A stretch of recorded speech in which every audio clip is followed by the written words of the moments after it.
আসসালামু আলাইকুম, অ্যাবিলিপিয়ার পক্ষ থেকে সবাইকে স্বাগতম।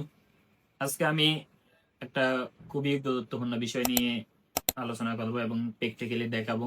বিষয়টা হচ্ছে আমরা যারা আইফোনের কাজ করি বা কাজ করব, তাদের জন্য সবচেয়ে প্রথম যে জিনিসটা ইম্পর্টেন্ট, সবচেয়ে বেশি জরুরি, এই স্যান্ডউইচ মাদারবোর্ড গুলা কিভাবে সেপারেট করতে হবে, কত টেম্পারেচার দরকার, কিভাবে ওভারহিট হবে না, এবং সেপারেট করার পর কিভাবে প্রপারলি রিভলভ করে আবার বসাবো, এই জিনিসটা আমি আজকে বিস্তারিত দেখাবো।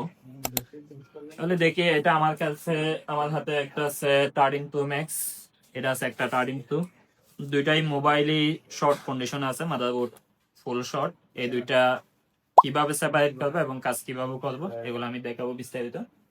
এটা মাদারবোর্ডটা শর্ট সার্কিট আছে, এটাও 13 Pro, এটাও দেখা যাচ্ছে ফুল শর্ট, দুইটাই ফুল শর্ট। এখন সর্বপ্রথম আমাদের কাজ হবে, আমরা এগুলা থার্মাল দিয়ে প্রথমে আইডেন্টিফাই করছি, ফ্রেশ কন্ডিশনে রেখে শর্ট গুলা ভিতরেই আইডেন্টিফাই হয়েছে, ওই জন্য আমরা এগুলা সেপারেট করব। এখন দেখাবো কিভাবে আমরা প্রপার সেপারেট করবো সেটা। আমার আমরা সেপারেট করার জন্য সবচেয়ে ভালো যেটা ডিভাইস আছে ডাব্লিউএল, এই ডাব্লিউএলটা ইউজ করি। এখানে কয়েকটা বিষয় আপনাদের খেয়াল রাখতে হবে। স্যান্ডউইচ মাদারবোর্ড গুলা 11 সিরিজ পর্যন্ত একটা টেম্পারেচার আমরা সেপারেট করে থাকি, কিন্তু 12 সিরিজের উপরে যে মডেল গুলো আছে এগুলা অন্য টেম্পারেচার ইউজ করতে হয়।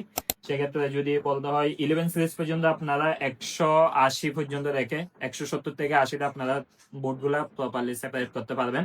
কিন্তু 12 সিরিজ থেকে উপরে যে মডেল গুলো আছে এই মডেল গুলো সেপারেট করতে গেলে আপনাকে মিনিমাম 22, অর্থাৎ 220, 220 আমাদের কি করতে হবে, টেম্পারেচার সিলেক্ট করতে হবে।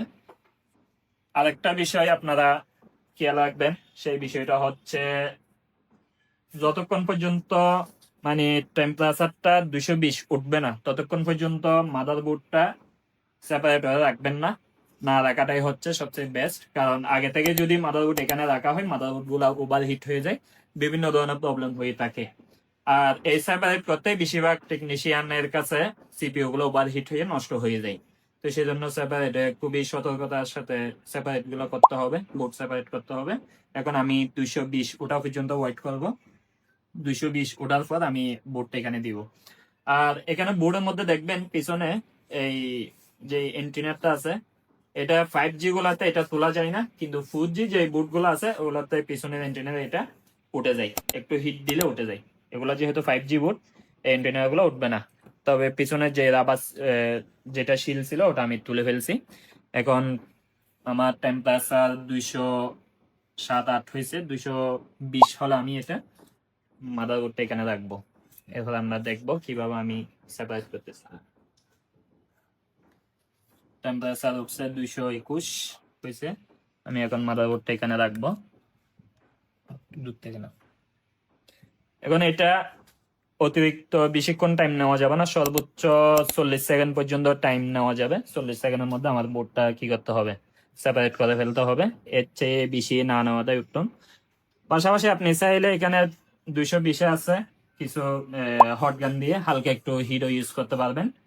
মনে করেন চাইলে আপনি এখানে 330 আর 70 বা 80 এরকম ইয়া রেখে আপনি চাইলে হালকা একটু এদিকে একটু হিট দিতে পারেন, যেহেতু এটা আমি আগে তুলবো।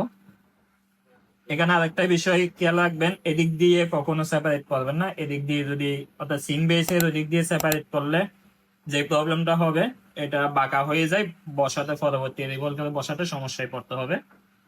ওই জন্য ওই দিক দিয়ে তুলবো না, সবসময় এই কর্নার দিয়ে আপনি সেপারেট করার চেষ্টা করবেন জিনিসটা।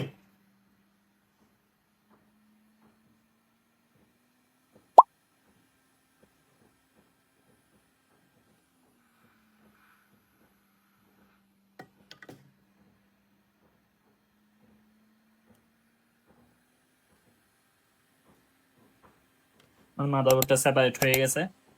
এখন আমরা ভিতরের কন্ডিশন গুলো দেখবো, কোথাও কোনো ধরনের উপায় হিট হয়েছে কিনা সেই জিনিসটা দেখাবো আপনাদেরকে।